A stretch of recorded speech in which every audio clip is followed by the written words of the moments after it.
ತಾನು ಸಿದ್ದರಾಮಯ್ಯ ಸರ್ಕಾರದ ಭ್ರಷ್ಟಾಚಾರದಲ್ಲಿ ತೊಡಗಿದೆ ಅಂತ ಹೇಳಿಲ್ಲ. ಆದರೆ ಭ್ರಷ್ಟಾಚಾರ ವ್ಯವಸ್ಥೆಯಲ್ಲಿ ಹಾಸು ಹೊಕ್ಕಿದೆ, ಅದನ್ನ ಶುಚಿಗೊಳಿಸಬೇಕಿದೆ ಎಂದು ಹೇಳಿದ್ದೇನೆ ಅಂತ ಸಿಎಂ ಆರ್ಥಿಕ ಸಲಹೆಗಾರ ಮತ್ತು ಶಾಸಕ ಬಸವರಾಜ ರಾಯರೆಡ್ಡಿ ಹೇಳಿದ್ದಾರೆ.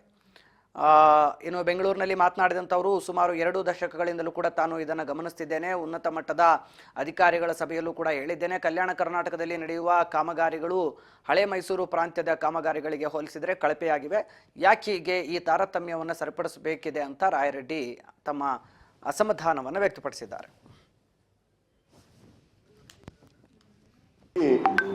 ಕರ್ನಾಟಕ ನಂಬರ್ 1 ಆಗಿದೆ ಅಂತ ರಾಯರೆಡ್ಡಿ ಅವರು ಹೇಳಿದ್ರು. ಎಸ್, ನಾನು ಹೇಳಿದ್ದೆ ಕರ್ನಾಟಕದಲ್ಲಿ ಬಹಳಷ್ಟು ಈ ಅಭಿವೃದ್ಧಿ ಕೆಲಸದಲ್ಲಿ ಕರಪ್ಷನ್ ಇದೆಲ್ಲ ಆಗಿ ಹಾಳಾಗ್ತದೆ ಅಂತ ಡೆಫಿನೆಟ್ ಆಗಿ ಜನರಲ್ ಅಡ್ಮಿನಿಸ್ಟ್ರೇಷನ್ ಆಗ್ತಾ ಇದೆ ಅಂತ ಹೇಳ್ತೇನೆ. And as a legislator I spoke this in the floor of the house. ನಾನು ಹಿಂದೆ ಮುಂದೆ ನೋಡಿಲ್ಲ, ಫ್ಲೋರ್ ಆಫ್ ದ ಹೌಸ್ ಅಲ್ಲೂ ನಾನು ಮಾತಾಡಿದ್ದೇನೆ. ಅದನ್ನು ಸರಿ ಮಾಡಬೇಕು ಅಂತ ಹೇಳಿದೆ. ನಾನು ಇನ್ಫ್ಯಾಕ್ಟ್ ಸತ್ಯ ಹೇಳ್ತೇನೆ, ಇದನ್ನು I am telling the truth. It is up to the media to how you carry on. I am telling the truth always. ನೋಡಿ, ಕರ್ನಾಟಕದಲ್ಲಿ ನಾನು ಮೊದಲು ಹೇಳಿದ್ದೆ, transfers has become an industry. ಇದು ಸಿದ್ದರಾಮಯ್ಯ ಗೌರ್ಮೆಂಟ್ ಸಮಸ್ಯೆ ಅಲ್ಲ. ಇದು ಇತ್ತೀಚಿನ 10-20 ವರ್ಷಗಳಲ್ಲಿ ಈ ತರದ ಕರ್ನಾಟಕದಲ್ಲಿ ಆಗ್ತಾ ಬಂದಿದೆ.